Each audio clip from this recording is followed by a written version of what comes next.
వాక్యంలోకి వెళ్ళిపోతున్నాను. దయచేసి శ్రద్ధగా వినాలి. వాక్యం చెప్పే ముందు నాకు ఒక అలవాటు ఉంది.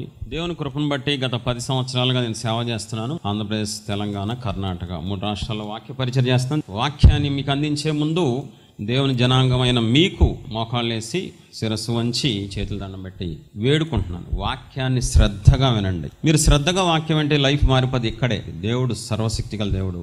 ఇది మీకు, దేవుడికి కాదు. నేను ఆల్రెడీ ప్రతిరోజు దేవుడికి సాష్టాంగ పడతాను. ఇది మీకోసం, తప్పేం లేదు. దేవుని పిల్లల కోసం ఎంతైనా తగ్గించుకోవచ్చు. దేవునికి ఏ మహిమ కలుగునుగాక. వాక్యంలోకి వెళ్ళిపోదాం. దయచేసి శ్రద్ధగా వినాలి. చాలా విలువైన సందేశం. అపోస్తుల కార్యం 19, 11, 12 వచనాలు. మరియు దేవుడు పౌలు చేత విశేషమైన అద్భుతములను చేయించెను. అతని శరీరమునకు తగిలిన చేతి గుడ్డలైనను నడికట్లైనను రోగుల యొద్దకు తెచ్చినప్పుడు రోగములు వారిని విడిచెను, దయ్యములు కూడా వదిలిపోయెను. చూడండి, ప్రపంచవ్యాప్తంగా చాలా మంది సేవకులు వాడబడుతూ ఉంటారు. సేవకుల్లో రకాలు ఉంటారు, అభిషేకంలో రకం ఉంటుంది.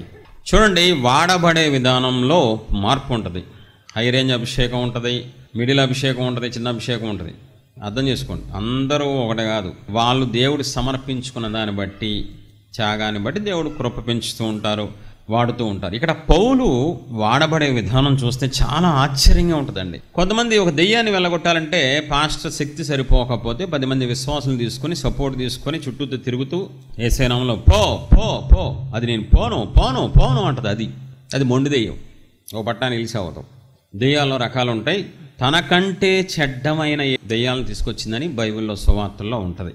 అలా కొన్ని చోట్ల ఒక దెయ్యాన్ని వెళ్ళగొడతానికి చాలా కష్టపడతారు. కొంతమంది కొన్ని గంటలు కష్టపడతారు, కొంతమంది ఉపవాసాలు ఉంటారు. అదంతా ప్రాసెస్, తప్పేం కాదు, ఎవరి కృప ఉంది. అయితే ఇక్కడ చూడండి, పౌలు దెయ్యాలని చేత్తో వెళ్ళగొట్టక్కర్లేదంట, ప్రేరాయలు వేయక్కర్లేదంట, ఏమీ చేయక్కర్లేదంట. పౌలు శరీరమునకు తగిలిన చేతి గుడ్డలను తీసుకెళ్ళి దెయ్యాలు పట్టి పీడిస్తున్న వాళ్ళ మీద ఇలా వేస్తే దెయ్యం విలవెల్లాడి చెల్లిపోద్దంట. యేసు నామానికి మహిమ కలుగునుగాక. ఏం కృప అండి అది, ఏం ఆధిక్యత. పౌలు వెళ్ళక్కర్లేదు, పౌలు ప్రార్థన చేయక్కర్లేదు, పౌలు ప్రయాసపడక్కర్లా. పౌలు శరీరానికి తగిలిన చేతి గుడ్డలైనను నడికట్లైనను రోగముల యొద్దకు తెచ్చినప్పుడు రోగములు వారిని విడిచెను, దయ్యములు కూడా వదిలిపోయెను. హై రేంజ్ అభిషేకం, హై రేంజ్ కృప పౌలు సంపాదించుకున్నాడు. హై రేంజ్ సేవకుడు, మామూలు సేవకుడు కాదు, చాలా గొప్ప దైవజనుడు పౌలు. సేవకులందరికీ మాదిరి. ఇక్కడ చూడండి, ఫస్ట్ లైన్ ఏముంటుందంటే, దేవుడు పౌలు చేత విశేషమైన అద్భుతములను చేయించాను. అద్భుతం అంటేనే చాలా పెద్దదండి. అద్భుతం అంటే రొటీన్గా జరిగేది కాదు. విశేషమైన అద్భుతాలు, మామూలు అద్భుతాలు కాదంట, చాలా హై రేంజ్ అద్భుతాలు దేవుడు పౌలు ద్వారా చేయించారు. అపోస్తుల కార్యం 20వ అధ్యాయం 36, 37, 38 వచనాలు శ్రద్ధగా వినాలి. అతడు ఇలాగ చెప్పి మోకాల్లోని వారందరితో ప్రార్థన చేసెను. ఇప్పుడు వారందరూ చాలా ఏడ్చిరి. మీరు ఇక మీదట నా ముఖము చూడరని అతడు చెప్పిన మాటకు విశేషముగా దుఃఖించుచు పౌలు మెడ మీద పడి అతన్ని ముద్దు పెట్టుకుని వారు ఓడ వరకు అతన్ని సాగనంపారు. ప్రపంచవ్యాప్తంగా చాలా మంది సేవకులు ఉంటారు, ఏమనుకోవద్దు. కొంతమంది సేవకులు ప్రేమ లేకుండా సేవ చేస్తారు, కొంతమంది కమర్షియల్గా చేస్తారు, కొంతమంది రకరకాలు చేస్తారు. ఇక్కడ పౌలు ఎలా చేశాడంటే, సేవ ఒక ప్రాంతానికి వెళ్ళి ఆ ప్రాంతంలో సేవ ముగించుకుని వెళ్ళిపోతున్నప్పుడు వాళ్ళతో ఏం చెప్పాడంటే, ఆ ప్రాంత వాసులతో ఇంకా మీదట మీరు నా ముఖాన్ని చూడరు. ఆ మాటకి అక్కడున్న చాలామంది ప్రజలు గట్టిగా ఏడుస్తున్నారు. ఏంటి, మీరు మళ్ళీ కనబడరా మాకు? అయ్యా, ఇంత గొప్ప సేవకులు, మీ ద్వారా దేవుని ప్రేమని తెలుసుకున్నాం, మీ ద్వారా సత్యాన్ని తెలుసుకున్నాం, మీ ద్వారా ఎలా జీవించాలో తెలుసుకున్నాం, అలాంటిది మీరు ఇంకా కనబడరా బాబోయ్ అని ఏడ్చేసి కలమనీళ్ళు కాచేస్తున్నారు. అప్పుడు పౌలు అంటాడు, ఎందుకు మీరు ఏడ్చి నన్ను ఏడిపిస్తారు? మీరంటే నాకు ఇష్టమే, దేవుడు మన మధ్యలో బంధం పెట్టారు, మీరు ఏడవద్దు, నేను దేవుని రాజ్యం కోసం వెళ్ళిపోతున్నాను. అంటే ఎటువంటి సేవ? ప్రజలు ఏడ్చే అంత సేవ. చివరికి అతని మీద పడి ముద్దు పెట్టుకున్నారంట. మీకు రోడ్డు మీద పంది వెళ్తున్నప్పుడు ఎంత బాగుందో అని దగ్గరికి వెళ్ళి ముద్దు పెట్టుకుంటారా? చేయరు కదా. పావురం కనబడినప్పుడు, చిలక కనపడినప్పుడు, మంచి పక్షి కనబడితే ముద్దు పెట్టుకోవాలనిపిస్తుంది. ఫ్లవర్ కనబడినప్పుడు, తేడాగా ఉన్న మనుషుల్ని, చిన్నపిల్లల్ని ముద్దు పెట్టుకుంటారా? అటు భయంకరంగా బూతులు తిడుతుంటే, నా బంగారమే, నువ్వు ఏం బూతులు తిడుతున్నావే, మంచి బూతులు తిడుతున్నావు అని ముద్దు పెట్టుకుంటారా? పెట్టుకోరు. మెడ మీద పడి అతన్ని ముద్దు పెట్టుకుంటున్నారు మగ వ్యక్తులు. ఎందుకని? అంతగా నచ్చాడు, ముద్దు పెట్టుకునే అంతగా ప్రేమ చూపించాడు. స్తన్యమిచ్చు తల్లి పిల్లల్ని గారవించినట్లు నేను మిమ్మల్ని గారవిస్తున్నాను అంటాడండి సంఘంతో. ఆ మాట అనాలంటే చాలా చిన్న విషయం కాదు. అది ఎంతో గొప్ప ప్రేమతో కూడిన మాటలు, పౌలు మాటలు చాలా బాగుంటాయి, పౌలు స్టేట్మెంట్లు. కాబట్టి ఎలాంటి సేవ చేశాడు? ప్రజలతో కలిసి ప్రజలని దేవుని వైపు తిప్పుతూ ప్రేమ చూపిస్తూ వాళ్ళ కోసం త్యాగం చేసి నేను వెళ్ళిపోతున్నానంటే ఆ వెళ్ళిపోండి పాస్టర్ గారు అనకుండా, వెళ్ళిపోతున్నారా పాస్టర్ గారు, ఇంకా కనబడరా మీరు మాకు అని ఏడ్చేంతగా, మగవాళ్ళు వెళ్ళిపోయి ముద్దు పెట్టుకునేంతగా గొప్ప సేవ చేశాడండి. దేవునికే మహిమ కలుగుగాక. గలతీ 4:15 మీరు చెప్పుకొనిన ధన్యత ఏమైనది? శక్యమైతే మీ కన్నులు ఊడబీకి నాకు ఇచ్చివేసి ఇందురని మీ పక్షమున సాక్ష్యం పలుకుచున్నాను. ఒకసారి పౌలు దగ్గర ఉన్న కొంతమంది ప్రజలు ఏమంటారు తెలుసా, నువ్వు ప్రపంచానికి ఉపయోగపడుతున్నావు, గొప్ప దైవజనుడివి, గొప్ప అపోస్తులుడివి, నీవు ప్రజలకు ఉపయోగపడుతున్నావు, నా వల్ల ఎవరికి ఉపయోగం ఉంటుందని అక్కడున్న కొంతమంది పౌలుకి కొంచెం కంటి చూపు ఇబ్బంది పడుతున్నప్పుడు పరిచర్యలో వాళ్ళు ఏమంటారు తెలుసా, మా కళ్ళు పీకేసి మీకు ఇచ్చేస్తాం పౌలా అంటారు. కళ్ళు పీకేసి ఇచ్చేస్తారంట. ఎవరికి? దైవజనుడికి. కళ్ళు పీకేస్తే ఇంకా రెండో కళ్ళు పెట్టుకోవచ్చా? కుదిరిద్దా? కళ్ళు పీకేస్తారంటండి. అంటే ఎంత గొప్ప సేవ చేస్తే మనుషులు జీవితాంతం అంధత్వంలో ఉండడానికి ఏమాత్రం బాధపడకుండా సంతోషంగా, దైవజనుడా మా కళ్ళు పీకి మీకు ఇచ్చేస్తాం, మీరు దేవుడు రాజ్యం కట్టండి. అసలు ఎలా చేశాడో సేవ ఏంటో అసలు అర్థం కావట్లేదండి బాబు. చాలా గొప్ప దైవజనుడు, అందుకే ప్రపంచానికి మాదిరి అయిపోయాడండి. అపోస్తల కార్యం 20:31.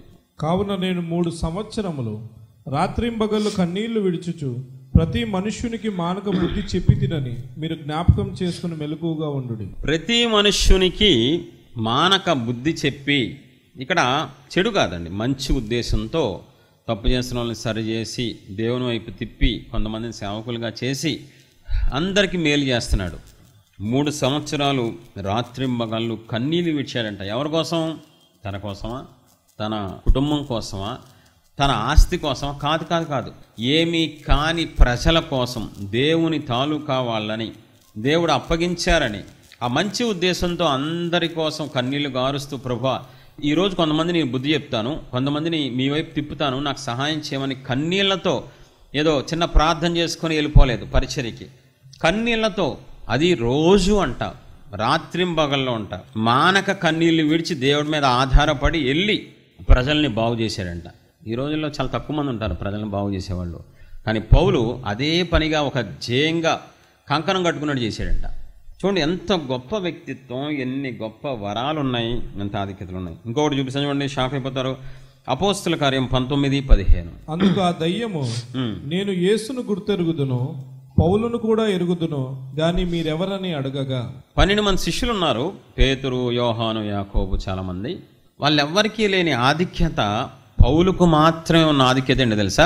అపోస్తల కార్యంలో ప్రధాన యాజకుని పిల్లలు దెయ్యాన్ని వెళ్ళగొడుతుంటే దెయ్యాలు తిరగబడి ఏమంటున్నాయి తెలుసా? ఎవడా మీరు వెళ్ళగొడతానికి, పళ్ళు రాలిపోతాయి, ఎవడు పడతాడు వెళ్ళగొడతా వెళ్ళిపోతాం మేము అని ఒక స్టేట్మెంట్ ఇస్తాయండి. Wonderful statement. దెయ్యాలు ఏమంటున్నాయి తెలుసా? మా జోలికి వస్తే తాట తీసేస్తాను. తీసినే లేదా? లొంగ తీసి గెలిచాను, అవమాన పాలు చేసేసినాయి దెయ్యాలు. అందుకనే దెయ్యాల మీద అధికారం ఉన్న సేవకులే దెయ్యాల జోలికి వెళ్ళాలి, లేదంటే అవి ఊరుకో. వాడికి బాగా తెలుసు అభిషేకం ఉందా లేదా. ఇప్పుడు ఏమంటున్నాయి తెలుసా? మాకు యేసు ప్రభు తెలుసు, తర్వాత పౌలు కూడా తెలుసు, మీరెవర్రా? ఓ పక్క వాళ్ళని అవమానపరుస్తున్నాయి దెయ్యాలు, ఇంకో పక్క ఎవరిని హైలైట్ చేస్తున్నాయి? పౌలుని హైలైట్ చేస్తున్నాయి. అక్కడ పౌలు లేడు. పౌలు లేకపోయినా మాకు యేసు ప్రభు తెలుసు, పౌలు మాకు తెలుసు. దెయ్యాలు పౌలు తెలుసు అంటున్నాయి, దెయ్యాలు వణుకుతున్నాయి, దెయ్యాలు ఘనపరుస్తున్నాయండి పౌలుని, పౌలు సేవని.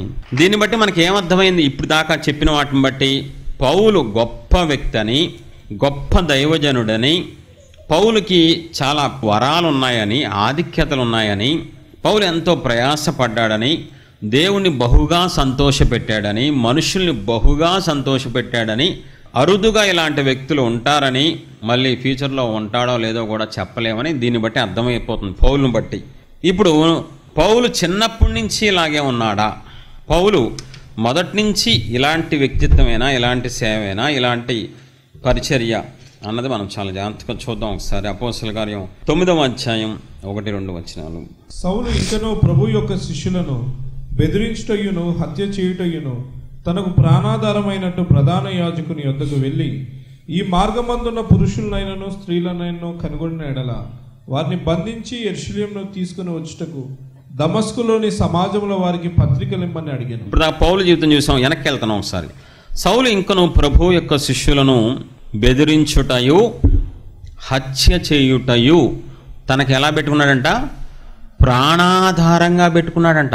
ఇవ్వాలా క్రైస్తవుల్ని చంపాలి, ఒరే పదండ్రా కదులేండి, సాయంకాలంలో ముగ్గురు వేసేయాలి క్రైస్తవుల్ని. ప్రతిరోజు సౌలుకి ఒకటే పని, క్రైస్తవుల్ని ఏడిపించటం, క్రైస్తవుల్ని బెదిరించటం, క్రైస్తవుల్ని బంధించటం, అవసరమైతే చంపేయటం. చంపేయటం ఏంటండి బాబు?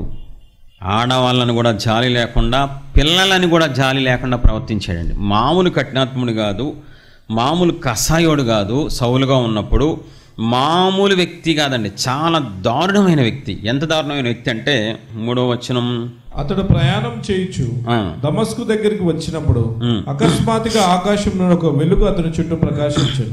అప్పుడు అతడు నేల మీద పడి, సౌలా సౌలా, నీవేళ నన్ను హింసించుచున్నావని తనతో ఒక స్వరం పలుకుట విన్నాను. ప్రభువా, నీవెవడవని అతడు అడుగగా ఆయన, నేను నీవు హింసించున్న యేసును. ఇప్పుడు చూడండి, స్వరం వినమనగానే ఎవడవు నువ్వు తెలియదు కదా మరి ఎవరో. యేసుప్రభు అంటే, యేసుప్రభు అంటే డైరెక్ట్గా తెలియదు, ఇండైరెక్ట్గా తెలుసు, హింసిస్తున్నాడు. స్వరం ఫస్ట్ టైం వినేప్పుడు ఎవడవు నువ్వు అని మాట్లాడాడు. నేను ఎవరినో తెలుసా? నువ్వు ఎవరినైతే హింసిస్తున్నావో ఆ యేసుని నేను అన్నాడు. షాక్ అయిపోయాడు. ఇప్పుడు ఏ స్టేట్మెంట్ ఇస్తున్నారు దేవుడు? నువ్వు నాకు సంతోషపెట్టావంటలా, నువ్వు నన్ను హింసిస్తున్నావు, నీవేళ నన్ను హింసించుచున్నావు. ఇప్పుడు దేవుణ్ణి ఏం చేస్తున్నాడు సౌలు? హింసిస్తున్నాడు. మనుషులు ఏం చేస్తున్నాడు? హింసిస్తున్నాడు. ఆడవాళ్ళని ఏం చేస్తున్నాడు? హింసిస్తున్నాడు. పిల్లల్ని, అతని పొద్దులేసిన కానీ పని ఏంటి? దేవుణ్ణి ఏడిపించడం, మనుషుల్ని ఏడిపించడం. దేవుడిని దుఃఖపెట్టడం, మనుషుల్ని దుఃఖపెట్టడం. తొందరగా చూద్దాం. అపోస్తలుల గ్రంథం 9వ అధ్యాయం 13-14. అననీయ ఏమంటున్నాడు చూడండి ఒకసారి. ప్రభువా, ఈ మనుష్యుడు యెరూషలేములో నీ పరిశుద్ధులకు ఎంతో కీడు చేశాడయ్యా. అతని గూర్చి అనేకుల చేత వింటిని. ఇక్కడను నీ నామమును బట్టి ప్రార్థన చేయి వారందరినీ బంధించుటకు అతడు ప్రధాన యాజకుల వల్ల అధికారం పొంది ఉన్నాడని ఉత్తరం ఇచ్చాను. అననీయ భయపడిపోతున్నాడు. యేసు ప్రభు వారు ప్రత్యక్షమై, అననీయ చెప్పండి ప్రభువా, నువ్వు సౌలు అనే వ్యక్తి దగ్గర, సౌలు దగ్గర వెళ్ళమంటారు ప్రభు, ఎక్కడికైనా వెళ్తాను కానీ ఆడి దగ్గరికి వెళ్ళమంటారు ఏంటి? లోపల భయంతో వణితో చచ్చిపోతున్నాడు. సౌలా పరిశుద్ధులకు కీడు చేశాడయ్యా, బంధించాడయ్యా, భయంకరంగా వ్యక్తి అంట అతను. అవన్నీ నాకు తెలుసు వీళ్ళన్నారు. అననీయ శిష్యుడు ఏమంటున్నాడు? సౌలు గురించి భయపడుతున్నాడు, సౌలు గురించి చాలా దారుణంగా మాట్లాడుతున్నాడు. ఇప్పుడు దేవుడు ఏమంటున్నారు? ఒరే బాబు, ఎందుకు నన్ను హింసిస్తున్నావు? అననీయ అనే శిష్యుడు ఏమంటున్నాడు? మామూలు వ్యక్తి కాదు, భయంకరుడు అండి బాబు. ప్రభు, అతను చాలా కఠినాత్ముడయ్యా. ప్రజలు అమ్మో వచ్చేస్తున్నాడు, అరే వచ్చే పారిపోండి. ఆడవాళ్ళు పిల్లల్ని కొంతకాలం భయంకరంగా శాడిజం చూపించాడా, సైకోయిజం చూపించాడు. ఏమని చెప్పాలండి? అదేమన్నా చిన్న మాటలా? చంపడం ఏంటండి మనుషుల్ని? ఇప్పుడు 2 కనబడుతున్నాయి.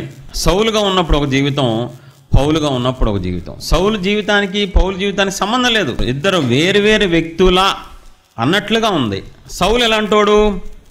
క్రీస్తు ద్వేషి. పౌలు మారిన తర్వాత క్రీస్తు ప్రేమికుడైపోయాడు. ఒకప్పుడు మనుషుల్ని హింసించాడు సౌలుగా ఉన్నప్పుడు, ఇప్పుడు మనుషులను సంతోషపెడుతున్నాడు. ఒకప్పుడు అందరూ భయపడేవాళ్ళు, సౌలు పేరు చెప్పినా చాలు, బాబోయ్ మంచోడు కాదరా, చంపేస్తారా బాబు. ఇప్పుడు అందరూ అతను ఎప్పుడు వస్తారా, మా ఊరు ఎప్పుడు వస్తారు ఎదురు చూస్తున్నారండి. ఒకప్పుడు చెడు నేర్పించాడు అందరికీ, చంపేయాలి, తప్పు లేదు, క్రైస్తవుల్ని హింసించాలని చెడు నేర్పించాడు. ఇప్పుడు తప్పు, అలా చేయకూడదు, దేవుడు బాధపడతారు అని పౌలుగా మారిన తర్వాత మంచి నేర్పిస్తున్నాడు. 2 వేరు జీవితాలండి. ఇక్కడ చూస్తే శత్రువులాగా ఉన్నాడు, ఇక్కడ చూస్తే మిత్రులాగా ఉన్నాడు పౌలుగా. ఇక్కడ చూస్తే చెడ్డవాడుగా ఉన్నాడు పూర్తిగా, పౌలుగా అయిన తర్వాత పూర్తిగా మంచివాడు. అంటే 2 వేరుగా, తూర్పు పడమన కలుసుదా? కలవదు. ఇప్పుడు సౌలు అనే వ్యక్తి ఇంతగా మారిపోవడానికి, ద్వేషంతో నిండిపోయిన వ్యక్తి ప్రేమతో నిండిపోవడానికి గల కారణం ఏంటి? అది ఈరోజు చాలా ఇంపార్టెంట్ ప్రశ్న అండి. ఏదో కొంచెం మారాడా, ఏదో లైట్గా మారాడా, సగం ఉంచుకున్నాడా చెడు, సగం మంచిగా మారా, అలా కాదు, పూర్తిగా రివర్స్ అయిపోయాడు. ఇప్పుడు 100% చెడ్డోడు కాస్త 100% మంచోడు అయిపోయాడు. 100% ద్వేషంతో నిండిపోయినాడు, 100% ప్రేమతో నిండిపోయాడు. 2 కలుస్తాయా? కలవు. ద్వేషం ఆపోజిట్ ప్రేమ, చెడుకు ఆపోజిట్ మంచి, చెడ్డవాడికి ఆపోజిట్ మంచివాడు. కాబట్టి ఏం జరిగింది, అసలు ఎలా మారాడు అన్నది చాలా ప్రాముఖ్యమైన విషయం. మీరేమంటారు తెలుసా? దమస్కులో దేవుడు కనబడ్డారు, మారిపోయాడు. అననీయ వెళ్ళాడు, మారిపోయాడు అని చాలామంది చాలా రకాల ఆన్సర్లు ఇస్తారు. అది కరెక్ట్ ఆన్సర్ కాదు. కరెక్ట్ ఆన్సర్ కాదంటే ఒక మూలకి అది కరెక్ట్ అవ్వచ్చేమో, దానికంటే విలువైన ఆన్సర్ ఒకటి బైబిల్లో చూపిస్తాను మీకు. వాక్యానికి పట్టంతా ఇక్కడే ఉంటుంది. సౌలు పౌలుగా ఎలా మార్చబడ్డాడు? ఒకప్పుడు చీ అనిపించుకున్నాడు, ఈసారి మారిన తర్వాత అబ్బా సూపర్రా, నువ్వు బా మామూలు వ్యక్తివి కాదు, నువ్వు గొప్ప దైవజనుడి, నువ్వు మనసు బంగారం, నువ్వు బంగారం అని ఒకప్పుడు రాళ్ళు కొట్టి చంపేయాలనుకున్న వ్యక్తిని ఇప్పుడు పూలతో సన్మానించేంతగా మారటానికి కారణం ఏంటి? ప్రేమ గురించి పౌలు వర్ణించినట్లు బైబిల్లో పేతురు కూడా వర్ణించలేకపోయాడండి. అంతగా వర్ణించాడు పౌలు ప్రేమ గురించి. కొరింథీయులకు రాసిన పత్రిక భలే ఉంటుందండి. ఒక అధ్యాయం అంతా ప్రేమ లేనివాడు వ్యర్థుడు వ్యర్థుడు వ్యర్థుడు అని బాగా ఎక్స్ప్లెయిన్ చేస్తాడు. చూద్దాం ఎఫ్ఎస్సి 5:2. క్రీస్తు మిమ్మల్ని ప్రేమించి పరిమళ వాసనగా ఉండుటకు మన కొరకు తన్ను తాను దేవునికి అర్పణముగాను బలిగాను అప్పగించుకొనెను. అలాగుననే మీరును ప్రేమ చాలు. చూడండి, ఇక్కడ చాలా విలువైన పాయింట్. క్రీస్తు మిమ్మును ప్రేమించి పరిమళ వాసనగా ఉండుటకు మన కొరకు తన్ను తాను దేవునికి అర్పణముగాను బలిగాను అప్పగించుకొనెను. ధూపం తెలుసా? మంచి వాసన వస్తుంది. అగరత్తులు కానీ ధూపం కానీ కొన్ని ఉంటాయి, కాయిల్స్, మంచి వాసన రావడానికి ఇళ్లలో మనం పెట్టుకుంటూ ఉంటాం. ఏం చేస్తే స్మెల్ వస్తుంది? మంచి వాసన. అవి కాలిస్తేనేనా స్మెల్ వస్తుంది? కాల్చుకోవడం అక్కడ పెట్టంగానే అంటే వచ్చేస్తా? చెప్పాలి, కాల్చాలి. కాలుతూ ఉంటే అగరబత్తి ఆహా బాగుంది కదా అనిపిస్తుంది. అయిపోగానే అబ్బా అయిపోయింది అప్పుడే అనిపిస్తుంది. కాల్చబడకుండా సువాసన వస్తుందా? అసాధ్యం కదా, అసంభవం కదా. అలాగే క్రీస్తు మన కొరకు బలి అయిపోవటం వల్ల, అర్పణగా తనకు తానుగా వచ్చి అర్పణగా దేవునికి అప్పగించుకోవటం వల్ల ఏం జరిగిందో తెలుసా? పరిమళ సువాసనగా మనం మార్చబడ్డాం. పరిమళ సువాసనగా. సౌలు కఠినాత్ముడిగా చంపుతున్నప్పుడు ఏ వాసన వస్తుంది? చెడ్డ వాసన వస్తుంది, దుర్వాసన వస్తుంది. ఛీ, మనిషి అనేడు మనుషుల్ని చంపడం ఏంటారు? చెడిపోయినోడా. చెడ్డ వాసన వచ్చే దగ్గరికి ఎవరిని వెళ్తారా? ఆహా ఎక్కడో వచ్చి చెడ్డ వాసన వస్తుంది, వెళ్దాం. ఎవడు ఇష్టపడ్డండి చెడ్డ వాసన దగ్గరికి? కానీ కొన్నిసార్లు ఆ వాసన వచ్చిన వాంతులు కూడా అయిపోతాం. ఇప్పుడు సౌలు ఎలా ఉన్నాడు? చెడ్డ వాసనతో ఉన్నాడు. తన వ్యక్తిత్వం, తన స్వభావాలు, తన జీవితం ఎలా ఉంది తెలుసా? అసహ్యంగాను చిరాగ్గాను కంపు కొట్టేలాగా ఉన్నాయి. అదే సౌలు పౌలుగా మారినప్పుడు జనాలు ఏడుస్తున్నారండి. పౌలా మమ్మల్ని వదిలేసి వెళ్ళిపోతావా? ముద్దు పెట్టేసుకుంటున్నారండి. నీలాంటి సేవకుడు మాకు ఎక్కడ దొరుకుతారయ్యా? మంచి వాసన వస్తుంది పౌల్లోంచి, సువాసన వస్తుందండి. పరిమళ సువాసనగా పౌలు మారటానికి అననీయ కాదండి కారణం. నా దేవుడు సిలువలో బలైపోతే క్రీస్తు మన కొరకు పరిమళ సువాసనగా మనం ఉండడం కోసం ఆయన తనను తాను బలిగా చేసుకున్నారంట, తనను తాను అర్పించుకున్నారంట. నా చెప్పాను, ధూపం సాంబ్రాణి కానీ కాల్చబడకుండా సువాసన రాదో. యేసయ్య చేల్చబడకుండా, ఉమ్ములు భరించకుండా, బలియాగం అవ్వకుండా ఒక పాపాత్ముడు మారటం అసాధ్యం. అతను మారి మంచివాడు అనిపించుకోవడం అసాధ్యం, అసంభవం అండి. డబ్బులు సంపాదించవచ్చు, బంగారం సంపాదించవచ్చు, భౌతికంగా పెద్ద విషయం కాదండి. కానీ ఒక పాపాత్ముడు, ఒక చెడిపోయినోడు, జన్మతః కర్మతః పాపి సువాసనగా మారటం అన్నది అసాధ్యం అండి. అసలు ఎప్పటికది జరగదు. కానీ ఆయన ద్వారా జరిగిద్దండి. ఆయన రక్తం ద్వారా జరిగిద్ది, ఆయన త్యాగం ద్వారా మాత్రమే జరిగిద్దండి. పౌలు గుర్తించాడండి. నన్ను అందరూ ఒకప్పుడు చీ అనేవాళ్ళు, అందరూ అసహించుకునేవాళ్ళు, నేను వస్తుంటే భయపడేవాళ్ళు. ఈరోజు నేను ప్రసంగం చేస్తుంటే చాలామంది నా దగ్గరికి వస్తున్నారు, నన్ను పొగుడుతున్నారు. ఏం జరుగుతుంది? నా లైఫ్ నాకు తెలుసు కదా, ఎవరి జీవితం వాడికి తెలుసు. మనం ఎలా ఉన్నాం, ఒకప్పుడు ఎంత చెడిపోయామో, ఎన్ని జీవితాలు నాశనం చేసామో మనకు తెలుసు. నాకు బాగా గుర్తుందండి. 23 ఏళ్ల వయసులో నేను యేసుప్రభువులోకి వచ్చాను. 22 ఏళ్ళ దాకా విగ్రహారాధన బాగా చేశాను నేను. మాది హిందూ వంశం, క్రైస్తవులం కాదు, భయభక్తు మేము. మా వంశంలో ఫస్ట్ నేనే చాలా పాపాలు చేశాను. అవున వయసులోనే భయంకరంగా చెడిపోయాను, పాడైపోయాను. దేవుళ్ళకి వచ్చిన కొన్ని నెలలకే సంఘంలో అందరూ ప్రేమ చూపిస్తుంటే నాకు నిద్ర పట్టేది కాదు రాత్రులు. 23 ఏళ్ల వయసులో ఏంటిది, నన్ను ఎందుకు ప్రేమిస్తున్నారు, ఎందుకు గౌరవిస్తారు, మా పాస్టర్ గారు ఎందుకు నన్ను ప్రత్యేకంగా చూస్తున్నారు? ఏంటి ప్రభు ఈ ప్రేమ, ఏంటయ్యా ఈ పిచ్చి ప్రేమ, నాకేం అర్థం కావట్లేదు. నా గతం అంతా మీకు తెలుసు కదా ప్రభు, నేను చెడిపోయాను కదా, పాడైపోయాను కదా, ఈ ప్రేమ ఏంటి ప్రభు అని నిద్ర పట్టేది కాదండి. ఆశ్చర్యంగాను ఆనందంగాను ఆర్భాటంగా ఉండేదండి. మనం ఎవరం అండి? ఒకప్పుడు బైబిల్ ఏం చెప్తుంది తెలుసా మన గురించి? మనం అందరం దేవునికి దూరస్తులుగాను, దేవునికి ఒకప్పుడు శత్రువులుగా ఉన్నాం. అటువంటిది ఈరోజు మళ్ళీ మనం దేవుని పిల్లలుగా ఎలా చలామణి అవుతున్నాం, ఎలా దేవుని సన్నిధిలో వచ్చి కూర్చోగలుగుతున్నాం, ఎలా దేవుణ్ణి సృష్టికర్తని, పరిశుద్ధుడిని, తండ్రి, అబ్బా అని పిలుస్తున్నాం. ఆయన బలియాగం ద్వారా మాత్రమే మనం మళ్ళీ దేవుని దగ్గరికి రాగలిగాం. ఇంకా రెండోది ఏం లేదండి, మన నీతో మన మంచితనం ఏం లేదు. దేవుడు తండ్రి కాబట్టి ఆయన శిలువ యాగం ద్వారా మనల్ని రక్షించుకోవడం మాత్రమే కాదు, కానీ కొన్ని తలాంతులు, కొన్ని వరాలు, కొన్ని అభిషేకాలు మనకి ఇచ్చారండి. సంఘం అయిన మనకి ఆయన రాజ్యం కట్టడం కోసం కొంతమంది పాట పాడే వరం ఇస్తారు, కొంతమంది పరిచర్య చేసేవరం, కొంతమంది వాక్యం చెప్పేవరం. ఇవన్నీ వరాలు, ఆధిక్యతలు ఎలా వచ్చినాయి మనకి? దేవుడు తన కృప ద్వారా ఇచ్చారు. మీకు ఒక విషయం చెప్తాను చూడండి, చాలా ప్రాముఖ్యమైన విషయం. కృప అనే అర్థం తెలియకుండా విపరీతంగా వాడేస్తాం మనం. కృప కృప కృప కృప కృప. పాటలు పాడతాం, ప్రార్థనలో వాడతాం, విడిగా మాట్లాడతాం, ఎక్కువ కృపని వాడేస్తాం. అసలు కృప అంటే ఏంటో తెలియదు చాలామందికి. అసలు అర్థం తెలియకుండానే పాటలు పాడేస్తాం, అర్థం తెలియకుండానే ప్రార్థనలో వాడేస్తాం. అది కరెక్ట్ కదండి. ఖచ్చితంగా ఒక పాట నేను పాడేటప్పుడు ఆ పాటలో ఉన్న భావాన్ని అర్థం చేసుకుని అనుభవిస్తూ పాడతాను. అది నిజంగా పాడే విధానం. కనికరానికి కృపకి తేడా ఉంది. మీకు ఒక ఎగ్జాంపుల్ చెప్తాను, షాక్ అయిపోతారు. ఒక సేవకుడు చెప్పారు, ఆయన దగ్గర ఏం మన ఓన్ ఏం కాదు, బలి ఎక్స్ప్లెనేషన్. దేవుడు ఆయనకి బలి ప్రత్యక్షత ఇచ్చారండి. ఆ రోజుతో నాకు పొరలు రాలిపోయినాయి. ఎప్పుడో విన్నా కొన్ని సంవత్సరాల కిందట. మంచి ఎగ్జాంపుల్ అండి. కృప అంటే ఎలాగా? ఒక దొంగోడు అర్ధరాత్రి పూట దొంగతనం చేయడానికి ఒక కోటీశ్వరుడు ఇంటికి వెళ్ళాడు. దొంగతనం చేశాడు, బంగారం మొత్తం చేశాడు, వెళ్ళిపోతున్నాడు. టక్మని వాచ్మన్ పట్టేసుకొని లైట్లు వేసేసి గబగబా, ఇంట్లో చాలా పెద్ద ఫ్యామిలీ, కూర్చోబెట్టేశారు. ఇతను కట్టేశారు, చేతులు కట్టేసి మగవాళ్ళు కలిసి. యజమానుడు వచ్చాడు, కోటీశ్వరుడు కూర్చున్నాడు. సరే ఏంట్రా అర్ధరాత్రి పూట? అయ్యగారు ఇడు దొంగతనం చేసి ఇడుగు బంగారం ఇవన్నీ ఇక్కడ పెట్టాను చూసారా, ఇడు తీసేసుకున్నాడు, వెళ్ళిపోతున్నాడు. ఏరా చేసావా? చేశాను అయ్యగారు. అందరూ ఎదురు చూస్తున్నారు. ఈయన చెత్త కొట్టేస్తాడు. అసలే మంచి బలాఢ్యుడు, ఎవరో కోటీశ్వరుడు, చాలా సీరియస్గా ఉంటాడు. గ్యారెంటీ చెత్త కొట్టేస్తాడు అనుకుని ఎదురు చూస్తుంటే, ఎరా వెళ్ళిపో, అరే అన్నదిలేరా, వెళ్ళిపోమంటే ఏంటి, బంగారం దొరికిపోయింది ఇక్కడ. ఆడు దొంగోడు, పోలే వదిలే.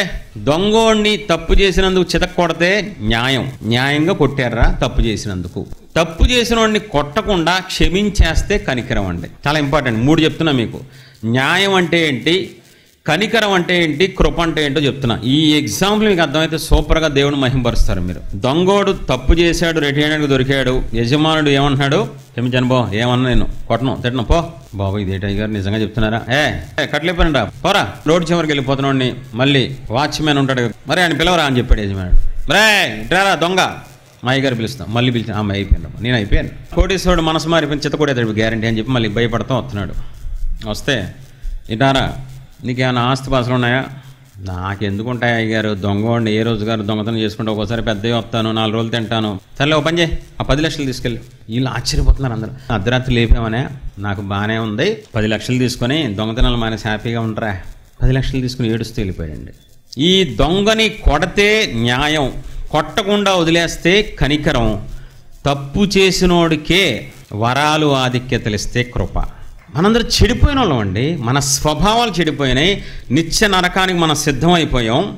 ఆయన గనక చెయ్యి అడ్డం పెట్టకపోతే, దాని దక్షిణ హస్తం అడ్డు పెట్టకపోతే ఈ పాటికి ఆర్తనాదాలు చేసేవాళ్ళం. తెలుసా మీకు? పాతాళంలో ఈ పాటికి మనందరం ఆర్తనాదాలు చేసేవాళ్ళం. ధనవంతుడు, అయ్యా అబ్రహామా, ఒక్క బొట్టు. కోటీశ్వరుడు ఇక్కడ పాతాళానికి వెళ్తే ఒక చొక్క బొట్టు కోసం ఆర్తనాదాలు చేస్తున్నాడు. తట్టుకోలేమండి, అస్సలు తట్టుకోలేం. మనందరం పాపం చేత ఏడవబడ్డాం, భయంకరమైన పాపాలు చేసాం, మల్టీగా చేసాం. ఒకళ్ళు కాదు, చాలామందిని మనం ఏడిపించాం, దేవుణ్ణి ఏడిపించాం, తల్లిదండ్రులను ఏడిపించాం, అందరినీ ఏడిపించాం. అహంకారులు మనందరం, గర్వాంధులం, అపవిత్రులం, మోసగాళ్ళం అండి. అలాంటి మనకి న్యాయంగా మన అగ్నిగుండం తోసేయాలి, మరణానికి అప్పగించాలి. కానీ ఆయన సిలువలో మనకు బదులుగా మరణించారు కాబట్టి ఆయన మనల్ని అప్పగించలేదు. ఆయన మనకు బదులుగా పాతాళానికి వెళ్ళారు కాబట్టి మనల్ని పాతాళానికి తప్పించారు తండ్రిగా. అక్కడితో ఆగిపోలా, కనికరం చూపించారు, శిక్ష మనకి రాకుండా చేశారు. అక్కడితో ఆగిపోలా. ఆయన స్వరూపం కాబట్టి, ఆయన పిల్లలం కాబట్టి తండ్రిగా ఏం చేశారు తెలుసా?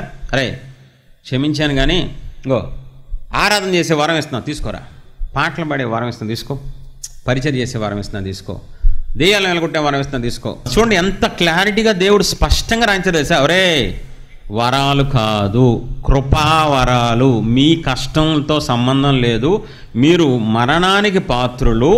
నేను కనికరం చేత మిమ్మల్ని క్షమించి మీకు కృప చొప్పున వరాలు ఇస్తున్నాను.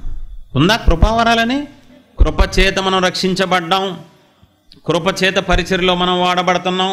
సేవకులైన విశ్వాసులైన కృపచేత వరాలు సంపాదించుకున్నాం, కృపచేత ఆరాధన చేస్తున్నాం, కృపచేత సువార్త ప్రకటిస్తున్నాం. ఏదైనా కృపచేతే. అందరూ ఎలా ఆలోచించాలి? నేను మరణానికి పాత్రుడిని నా పాపాల చేత, కానీ దేవుడు నన్ను క్షమించి, ఎందుకని ఆయన సిలువలో మరణించారు కాబట్టి, క్షమించడమే కాకుండా చెడిపోయిన నాకు, పాడైపోయిన నాకు వరాలు ఇచ్చారు, ఆధిక్యతలు ఇచ్చారు, ధన్యతలు ఇచ్చారు.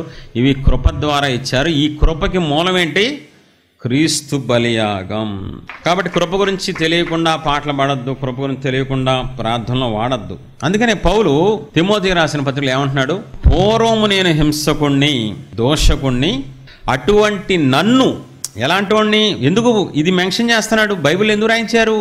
మన పాత స్థితి మర్చిపోకూడదు, మనం ఏ స్థితిలో ఉండగా పిలువబడ్డామో మర్చిపోకూడదు, ఎంత పాపం చేసి ఎంతగా చెడిపోయామో మర్చిపోకూడదు. మనం పూర్వము అంటున్నాడా, మొన్న మధ్య అంటున్నాడా?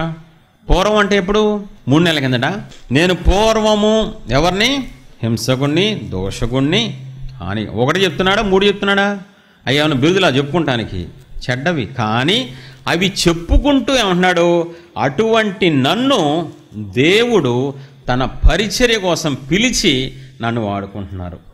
ఇది మర్చిపోకూడదు. ఎవరో మనం ఒకప్పుడు ఎక్కువగా ఏ పాపం చేసామో గుర్తు చేసుకొని, అటువంటి మనల్ని మనం ఒకప్పుడు అన్యాయస్తులం అనుకోండి, అన్యాయస్తుడైన నన్ను కృపచేత పిలుచుకొని అభిషేకం ఇచ్చి వాడుకుంటున్నారు. అలా ప్రతి ఒక్కళ్ళు పౌరులకు స్టేట్మెంట్ ఇవ్వాలి ఖచ్చితంగా. ఇవ్వకపోతే ఇంతే సంగతులు. ఇప్పుడు చూడండి, నా వయసు 45, 45 ఇయర్స్. 22 ఏళ్ల వయసులో నేను బ్రతకడానికి కాదు, చచ్చిపోవడానికి ఎక్కువ ప్రయత్నం చేశాను. 22 ఏళ్ళకే అప్పులు పాలైపోయాను.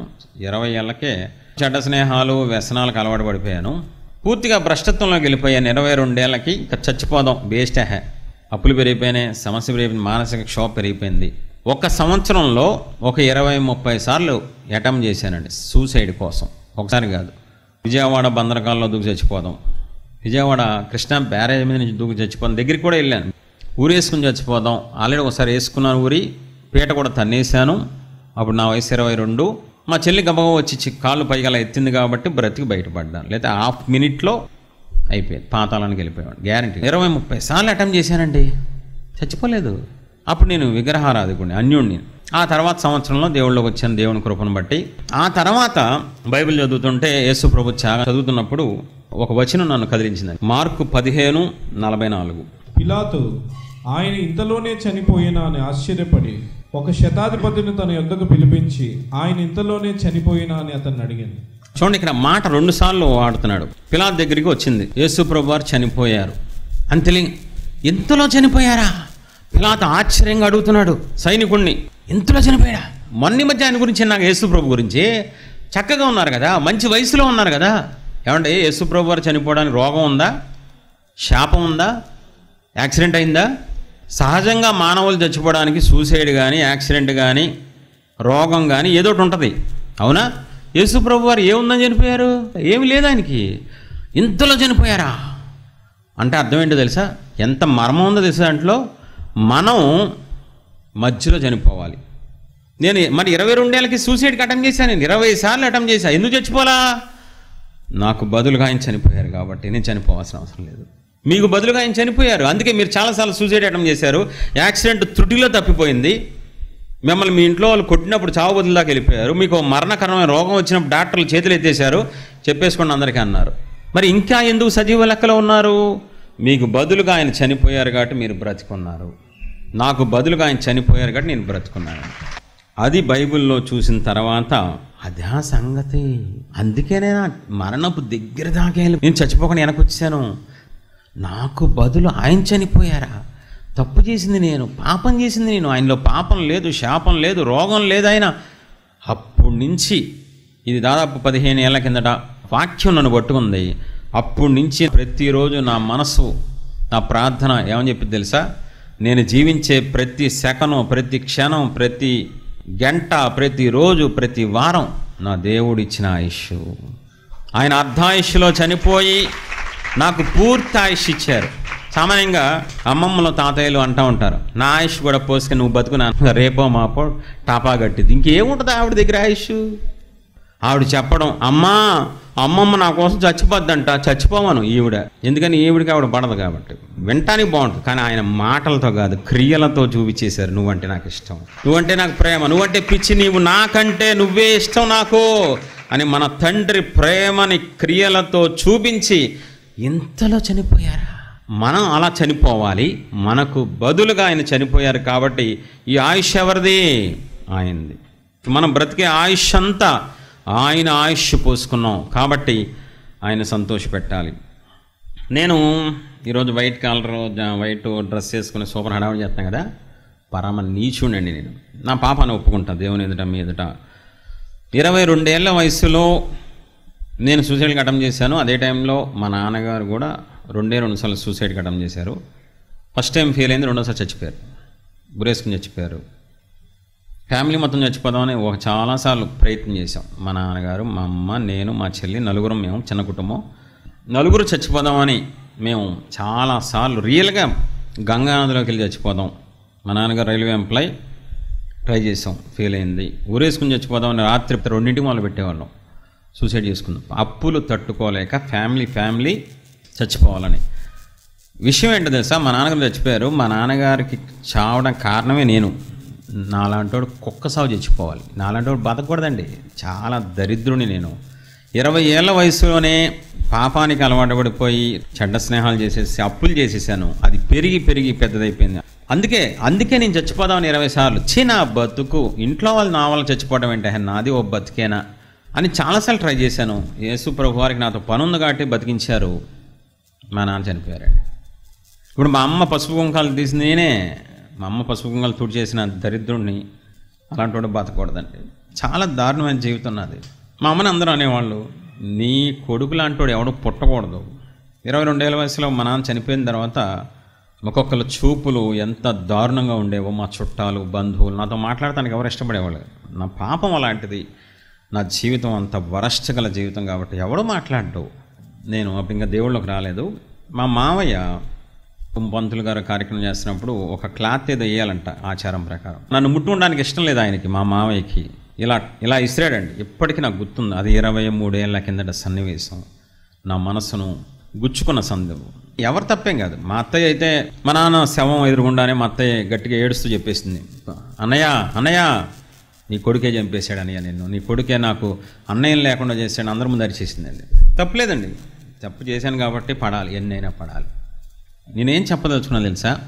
ఏ అమ్మని చూసి మా వాళ్ళు, చుట్టాలు, బంధువులు ఇలాంటి కొడుకు పుట్టకూడదు అన్నారు, అదే అమ్మ దగ్గరికి ఈరోజు వచ్చి అంటారు, మంచి కొడుకును మాకు ఇచ్చారని మా సంఘస్థులు వెళ్ళి చెప్పినప్పుడు, మంచి దైవజనుని ఇచ్చారు, అమ్మని మీ రుణం తెచ్చుకోలేమమ్మా. మా విశ్వాసులు కన్నీళ్లతో వెళ్ళి మా అమ్మకి చెప్తున్నప్పుడు ఇది నా జీవితమేనా? ఒకప్పుడు శాపగ్రస్తమైన జీవితం, ఒకప్పుడు అనిపించుకున్నాను, ఒకప్పుడు ఎందుకురా ఈ బతుకు అనుకున్నాను. ఈరోజు పొగుడుతుంటే, ప్రజలు ఘనపరుస్తుంటే, ఇచ్చిస్తుంటే మా ఇంటికి రండి. అది తెలుసండి, నేను ఎవరినో నేను మర్చిపోలేదు. నా వల్ల ఎంతమంది బాధపడ్డారో నాకు గుర్తుంది. అప్పులు ఎగ్గొట్టడం వల్ల ఎన్ని కుటుంబాలు రోడ్డు మీద పడ్డా నాకు గుర్తుందండి. నా పాపం నాకు తెలుసు, నా గతం నాకు తెలుసు కాబట్టే నాకు కన్నీరు వస్తుంది. నా గతాన్ని మర్చిపోలేదు. ఎన్ని అభిషేకాలు ఉన్నా, ఎన్ని వారాలు ఉన్నా నాకు ఇప్పటికీ కొన్ని పాటలు సెలెక్ట్ చేసుకొని నా గతాన్ని గుర్తు చేసుకుంటూ కన్నీళ్లతో నా తండ్రి పాదాలు కడుగుతానండి. ఏమిచ్చి రుణం తెచ్చుకోగలను నేను ఏసైకి? ఏమిస్తే ఆయన రుణం తీరిద్దండి చెప్పండి. ఒకప్పుడు నా జీవితం కంపు కొట్టే జీవితం అండి, అసహ్యమైన జీవితం. ఇలాంటి వాడు పుట్టకూడదరా, ఇలాంటి వాడి దగ్గరికి వెళ్ళకూడదరా, ఇలాంటి వాడిని ముట్టుకోకూడదరా అనే జీవితం అండి. ఈరోజు కారు ఎక్కడం ఏంటి, దిగితే జనాలు వచ్చి అయ్యగారు అంటాం ఏంటి, ఈ పరిచర్య ఏంటి, ఈ గౌరవం ఏంటి, ఈ ఘనత ఏంటి? క్రీస్తు మిమ్మును ప్రేమించి పరిమళ వాసనగా ఉండుటకు ఆయన బలిగాను అర్పణగాను అప్పగించుకున్నారు. నేను సువాసనగా మారడం కోసం నేను నలుగురు చేత జయ జయ నినాదాలు కొట్టించుకోవడం కోసం నా తండ్రి శిలువలో బలైపోయారండి. నాకు తెలుసది, నాకు గుర్తుంది. నేను ఆయన త్యాగాన్ని మర్చిపోలేదండి. నాకు గుర్తుంది. మీకు గుర్తుందా? మీరు ధ్యానిస్తున్నారా? త్యాగాన్ని గుర్తిస్తున్నారా? ప్రకటిస్తున్నారా? లేకపోతే ఇదంతా మీరే కష్టపడి సంపాదించుకున్నట్టు ఫీల్ అవుతున్నారా? కృప ద్వారా వచ్చిన వరాలేనండి. ఆ కృప కూడా ఆయన రక్తం చిందిస్తే, అవమానాలు భరిస్తే, గాయపరచబడితే వచ్చిన కృప తప్ప ఆయన సంతోషంతో జీవిస్తే వచ్చింది కాదండి. 2015లో నేను సేవకు పిలువబడ్డాను. ఇప్పటికి 10 ఏళ్ళు అయింది.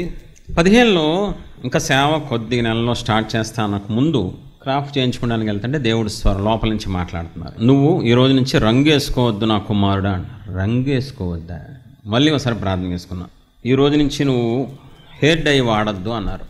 జుట్టుకి రంగు వేసుకోవద్దు అన్నారు. ఇదేంటి ప్రభువా ఇలా చెప్తున్నారు దేవుడు? యెషయా గ్రంథి అన్నారు. అప్పుడు నేను ఒక్కనే ఉన్నాను, ఇంట్లో ఎవరు లేరు. బైబిల్ తీశాను. యెషయా గ్రంథం 53:2 లేత మొక్క వలెను, ఎండిన భూమిలో మొలిచిన మొక్క వలెను అతడు ఆయన ఎదుట పెరిగెను. అతనికి స్వరూపమైనను సొగసైనను లేదు. మనం అతన్ని చూచి ఆపేక్షించినట్లుగా అతని యందు స్వరూపము లేదు.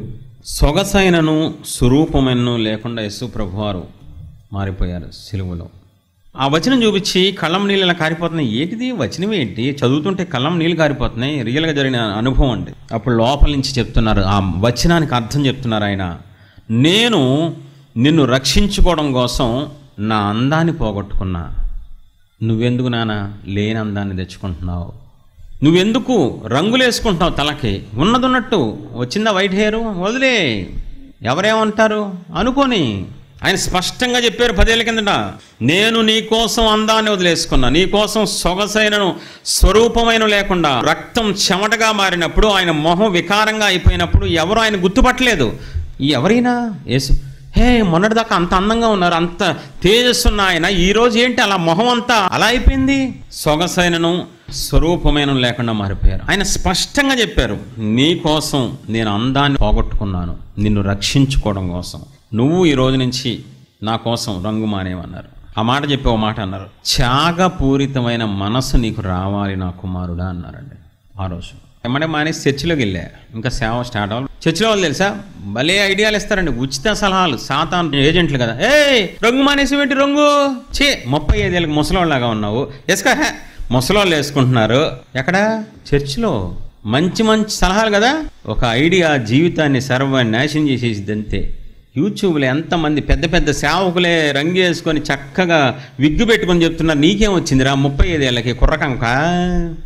దేవుని మహాకృప వల్ల ఏ బాణం లోపలికి వెళ్ళలేదు. ప్రతి బాణం ఇటు ఇటు. సమస్య ఏంటంటే నేను అప్పుడు రైల్వే జాబ్ అండి, మంచి పోస్ట్లో ఉన్నాను. నెలకు 70,000 salary, white collar job, same ఇదే వైట్ డ్రెస్, పైన బ్లాక్ కోట్ ఉంటుంది. రైల్వే ఇన్స్పెక్టర్, నేను ట్రావెలింగ్ టికెట్ ఇన్స్పెక్టర్. మా కొలీగ్స్ అయితే, ఒరే ఎందుకురా ఈ వయసులో నీకు రంగు మానేసి ముసలోళ్ళలాగా అని అందరూ అన్నప్పుడు కొంచెం మనసు డిస్టర్బ్ అయింది. ఓపెన్గా చెప్పేస్తున్నా కదా, ప్రభువా దేవా ఏంటి రంగు వేసుకుంటా అన్నారు, పళ్ళు రాలిపోతాయి అన్నారు. అదేంటి ప్రభు వాళ్ళందరూ ఎగతాళి చేస్తున్నారు, వాళ్ళ పళ్ళు రాలగొట్టచ్చు కదా అన్న.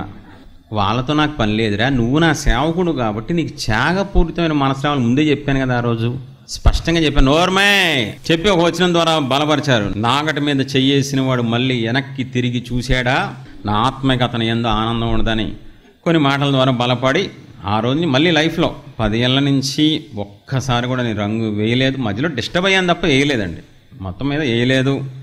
అయితే దేవుని కృప బట్టి మీకు మాట చెప్పాలి, రంగు ఉన్నప్పుడు ఉన్న తేజస్సు కంటే రంగు లేనప్పుడే నన్ను చాలామంది అభిమానిస్తున్నారు. దానియేలు గ్రంథంలో వండర్ఫుల్ మాట ఉంటుందండి. ఈ బ్యూటీ పేర్ల అక్క చెల్లెలకి ప్యాకేజ్తో డబ్బులన్నీ నాశనం చేసి వార్త ప్రకటించడానికి వాడచ్చు కదా, ఆ పూసేదానికి. దానియేలు మాంసాహారం తినకుండా శాకాహారం తినటం వల్ల మిగతా వాళ్ళ ముఖాల కంటే దానియేలు ముఖం అందంగా ఉందంటండి. మన అమ్మలక్కలు కూడా వెళ్ళిపోతారు, వెళ్ళిపోయి బ్యూటీ పార్లర్ గాడి గుడ్డు పార్లర్లో గుడ్డు రాస్తారు. ఎన్ని రాసినా ఉన్నందం పోవటం తప్ప ఏముండదండి.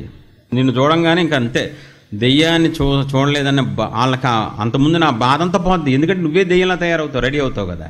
కాబట్టి నేను చెప్పగలను, మనం ఆయన నిమిత్తం ఏదైనా వదిలేసుకుంటే ఆయన కృప పెంచే దేవుడే తప్ప మనల్ని తగ్గించే దేవుడు కాదు.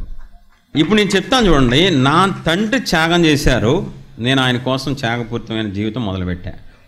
ఎవరేమనుకున్నా, చీ అన్నా, అవమానించినా, ముసలోడన్నా నువ్వేమన్నా అనుకోరా. పౌలు అంటాడు, నేను మనుషులను సంతోషపెట్టగోరుచున్నానా, దేవుణ్ణి సంతోషపెట్టగోరుచున్నానా? నేను ఎప్పటికీ మనుషులను సంతోషపెట్టగోరితే నేను క్రీస్తు దాసుడను కాకపోదును.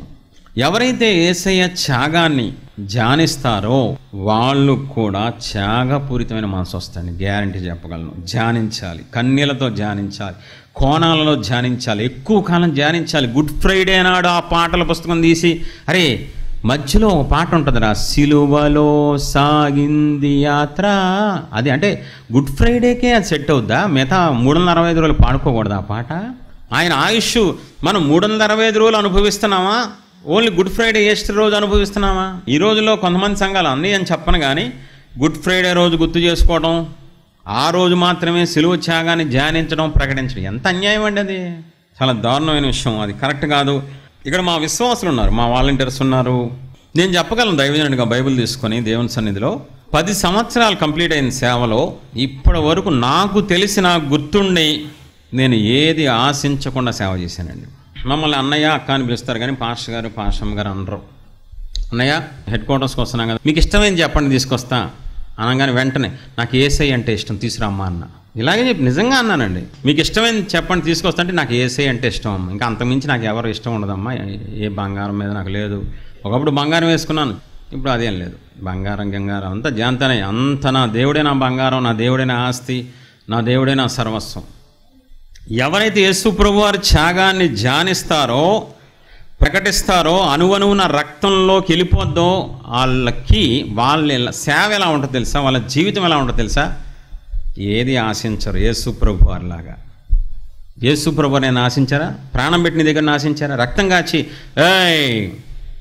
ఈ రోజు మొదలుకొని చర్చి మానేసావా, నీ కాళ్ళు చేతులు, నీ మొగుడు కాళ్ళు చేతులు కూడా ఎరకొడేస్తాను, ప్రభు ఆ పని చేసి పెట్టండి అయ్యా, నాదొద్దు, మా ఆయన కాళ్ళు చేతులు ఎరకొట్టాను ప్లీజ్, కాదు నీదే ఎరకొడతా అని ఎప్పుడైనా మన కండిషన్ పెట్టారు దేవుడు? ఏ రోజైనా నువ్వు సంవత్సరం మానేసి మళ్ళీ వచ్చిన తర్వాత ఛీ పనికి మాలదానా అన్నారా? ఆయన షరతులు పెట్టారా? చెప్పాలి, పెట్లా. ఆయన ప్రేమ ఎలాంటిది?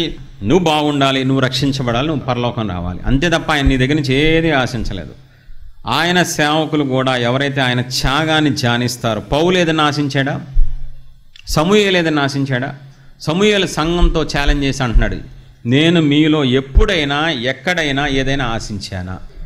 ఏం సేవ అండి బాబు, ఏం సేవ అండి సమూయేలు. పౌలు గుర్తించాడు. పౌలు ఎంత గుర్తించాడు తెలుసా? యేసుప్రభు త్యాగాన్ని. శిష్యుల కంటే, పక్కనే ఉన్న పేతురు కంటే, యేసుప్రభుతో ఆనుకున్న పేతురు కంటే, యోహాను కంటే ఎక్కువగా నేను చెప్పగలను పౌలు గుర్తించాడు. ఎలా చెప్పగలరు? ఫిలిప్పీయులకు రాసిన పత్రిక 2వ అధ్యాయం. క్రీస్తు యేసునకు కలిగిన ఈ మనస్సు మీరును కలిగి ఉండుడి. ఆయన దేవుని స్వరూపం గలవాడై ఉండి దేవునితో సమానంగా ఉండుట విడిచిపెట్టకూడని భాగ్యమని ఎంచుకొనలేదు గాని మనుష్యుల పోలికగా పుట్టి దాసుని స్వరూపమును ధరించుకొని తన్ను తానే రిక్తునిగా చేసుకున్నాను. కానీ తెలియక అడుగుతున్నాను, దయచేసి సేవకులకు చాలామంది అయ్యగారులు ఉన్నారు, ఇంత ఎక్స్ప్లెనేషన్ యేసు ప్రభువారు త్యాగాన్ని గురించి, ఆయన ఏమేమి వదులుకున్నారు, మానవునిగా వచ్చారు, రిక్తునిగా చేసుకున్నారు, దాసుని రూపం ధరి, ఇంత క్లారిటీగా పేతురు కానీ యోహాను కానీ వర్ణించారా? లేదు. అంత పౌలు వర్ణించినట్లుగా. పౌలు యేసు ప్రభువారు పక్కన ఉన్నాడా? చనిపోయేటప్పుడు 12 మందిలో ఒకటిగా ఉన్నాడా? చూశాడా? చూడలేదు. కానీ నేను హింసకుణ్ణి కదా, నేను దోషకుణ్ణి కదా, నేను హానికరుణ్ణి కదా, నేను అసలు నన్ను ఎలా దేవుడు క్షమించారు అని దేవుని పాదాల దగ్గర కన్నీరు గారుస్తున్నప్పుడు, ప్రభువా మీ త్యాగాన్ని తెలియజేయండి అన్నప్పుడు, ఆయన శిలువ త్యాగం అంతా దర్శన రూపంలో కనబడుతూ కొద్ది కొద్దిగా తెలుస్తున్నప్పుడు అప్పుడు రాయటం మొదలుపెట్టాడు పౌలు. లేఖలకు ప్రపంచానికి రాస్తున్నాడు. ఆయన దేవునితో సమానంగా ఉండే భాగ్యాన్ని విడిచిపెట్టక మానవునిగా వచ్చి రిక్తునిగా చేసుకొని దాసుని రూపం దాల్చుకొని, అంత క్లారిటీగా పౌలు రాసినట్టు ఎవరు? ఇప్పుడు తల్లిదండ్రుల త్యాగాన్ని, పిల్లల్లో 3 పిల్లలు ఉంటే ఎవరు బాగా ఎక్స్ప్లెయిన్ చేస్తారు త్యాగాన్ని? చెప్పాలి. ఎవరైతే అమ్మాన్ని ప్రేమిస్తారో వాళ్ళు ఎక్స్ప్లెయిన్ చేస్తారు. మా అమ్మ గురించి చెప్తాం. మా అమ్మ గురించి, మా అమ్మ పాసి పని చేసి నన్ను చదివించింది. మా అమ్మ తెలుసా ఒక్కోసారి పస్తులుండి నన్ను చదివించింది. ఎవరు చెప్తారు? ఎవరైతే అమ్మ త్యాగాన్ని గుర్తిస్తారో, అమ్మ త్యాగాన్ని గొప్పగా చూస్తారో, అమ్మని ప్రేమిస్తారో వాళ్ళు మాత్రమే. మిగతా వాళ్ళు కఠినాత్మలు అనుకో, ఎవరి కోసం చదివిస్తుంది? కన్నదిగా చదివిస్తుంది. ఇలా మాట్లాడతారు దుర్మార్గులు, చెడిపోయిన వాళ్ళు. ప్రేమించే వాళ్ళు త్యాగాన్ని గుర్తిస్తారు. నువ్వు యేసు ప్రభువారిని ప్రేమిస్తే త్యాగాన్ని గుర్తించేదానివి, ఈ పాటికల్లా గుర్తించేవాడివి. కన్నీళ్లు గార్చి ఈ పాటికి దేవుడు అంటే పిచ్చిగా మారిపోయేది నీ లైఫ్. కానీ ఇలా లేదని నేను చెప్పగలను మీలో చాలామందికి. మీరు చెప్పగలరా యేసు ప్రభువారు ఎన్ని కోణాల్లో త్యాగం చేశారో చెప్పగలరా? చాలామంది అనే మాట ఏంటి తెలుసా? 3 రోజులే కదండి యేసు ప్రభువారు త్యాగం చేసింది. గుడ్ ఫ్రైడే నాడు తర్వాత 3వ రోజు లెగ్ చేశారు. అదే బైబిల్ అలా చెప్తుందండి. ఎప్పటి నుంచి ఆయన మానవునిగా ఉన్నారు? పుట్టిన దగ్గర నుంచి ఉన్నారా? మధ్యలో అయ్యారా? అంటే ఎంతకాలం ఉన్నారు మానవునిగా? 33.5 సంవత్సరాలు. ఇప్పుడు దేవుడు త్యాగం మానవునిగా ఉండడం అంటే దేవుడు మానవుడు ఏమంటే మానవుడు అనుకుంటాడు నేను దేవుడిని అయితే బాగుండు, నేను డుష్కు అనుకుంటే. కానీ దేవుడు మానవునిగా రావడం అంటే చిన్న త్యాగం అదేమన్నా? పెద్ద త్యాగం, ఆకాశం అంత త్యాగం అండి.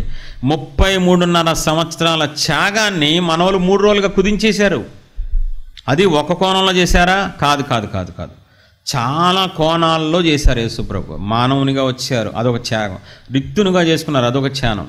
దాసుని స్వరూపం చేసుకున్నారు, అదొక త్యాగం.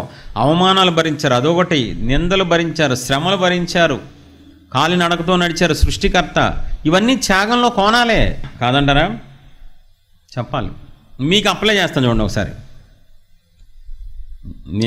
మీరు బంధువులు చుట్టాలు నాకు అనుకోండి, మిమ్మల్ని నా పని మీద 3 రోజులు మా ఊరు తీసుకెళ్ళి అనుకోండి. మా ఊరు పక్కా పల్లెటూరు, వట్టెమ్ముల కంటే దారుణంగా ఉంటుంది.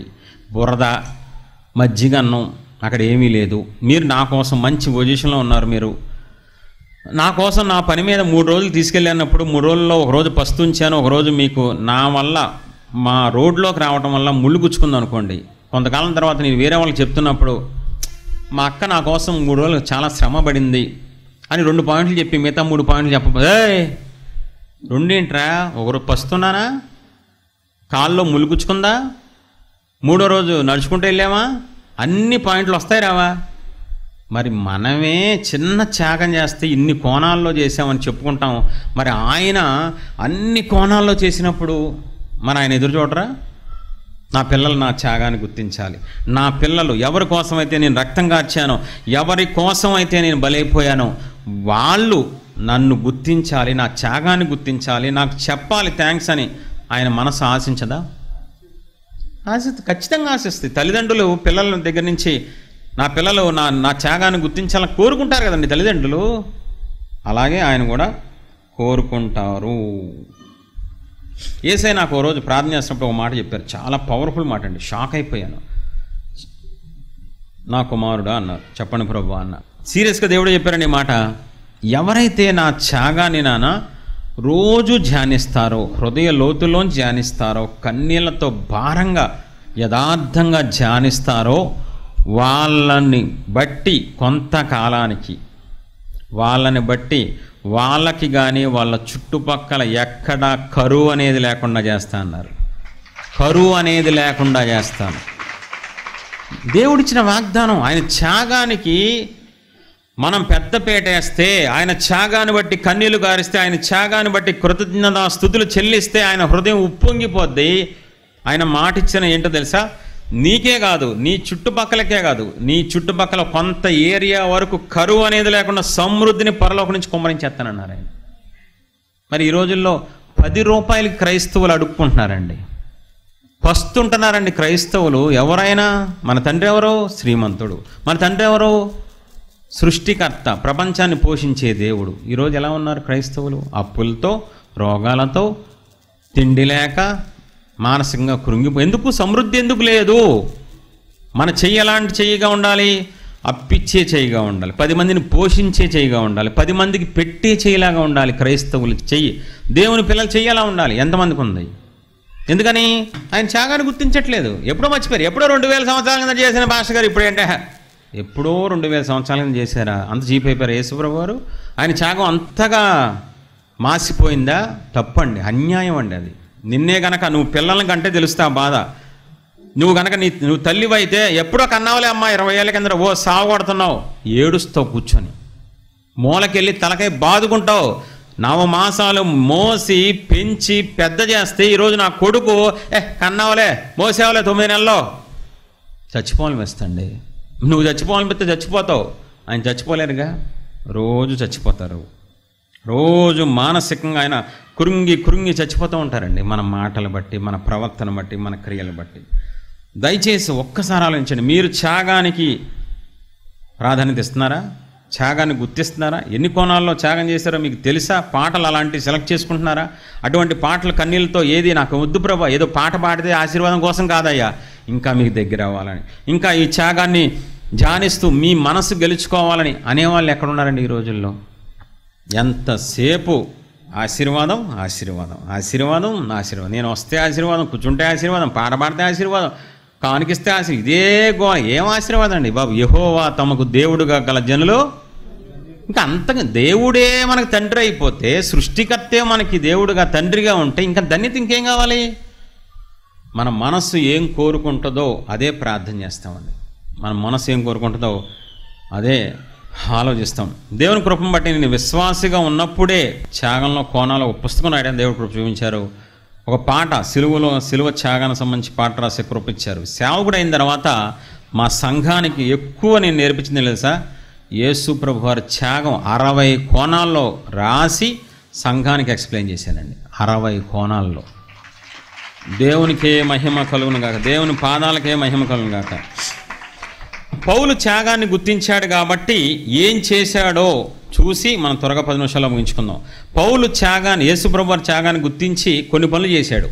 ఆ పనులు మనం చేస్తుంటే మనం కూడా గుర్తించినట్టు, లేకపోతే అసలు మనం త్యాగాన్నే గుర్తించినట్లు దేవుడు దుఃఖపడతారు. మనకి దేవుడు దుఃఖపడితే మనకు వచ్చే లాభం ఏముండదు. వాడు గుర్తుపెట్టుకున్న ఫార్ములా, దేవుడు నిన్ను బట్టి దుఃఖపడితే నీకు దుఃఖమే మిగిలిద్ది, దేవుడు నిన్ను బట్టి ఆనందిస్తే నీకు ఆనందం మిగిలిద్దని. దేవుడు నిన్ను బట్టి దుఃఖపడితే, సౌలును బట్టి, పాత నిబంధన సౌలును బట్టి ఆయన పశ్చాత్తాపడి దుఃఖపడితే ఏం మిగిలింది? దెయ్యం పాలైపోయాడు, రాజ్యం పోగొట్టుకున్నాడు, అన్నీ పోగొట్టుకున్నాడు. దేవుడు మనల్ని బట్టి ఎప్పుడు దుఃఖపడకూడదు, ఎప్పుడూ మనల్ని బట్టి ఆయన ఆనందించాలి. అదే మనకి, మన కుటుంబానికి ఆశీర్వాదం. పౌలు త్యాగాన్ని ధ్యానించడం వల్ల ఏం చేశాడు తెలుసా?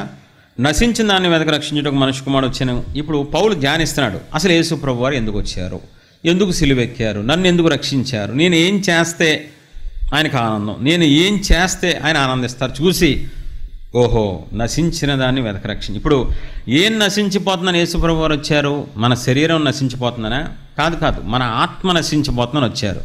ఆదాము అవ్వ పాపం చేయటం వల్ల దేవుని స్వారూప్యాన్ని పోగొట్టుకున్నారు, దేవుడు లక్షణాలు పోగొట్టుకొని వాళ్ళు సాతాను లక్షణాలతో నింపబడ్డారు. ఇప్పుడు యేసుప్రభు వారు ఎందుకు వచ్చారు? పౌలుకి అర్థమైంది ఎందుకు వచ్చారు. కోల్పోయిన దేవుని స్వారూప్యం మళ్ళీ మనం సంపాదించుకోవాలని, దేవుని లక్షణాలతో మనం నింపబడాలనే ఉద్దేశంతో ఆయన శిలువలో రక్తం కార్చారు.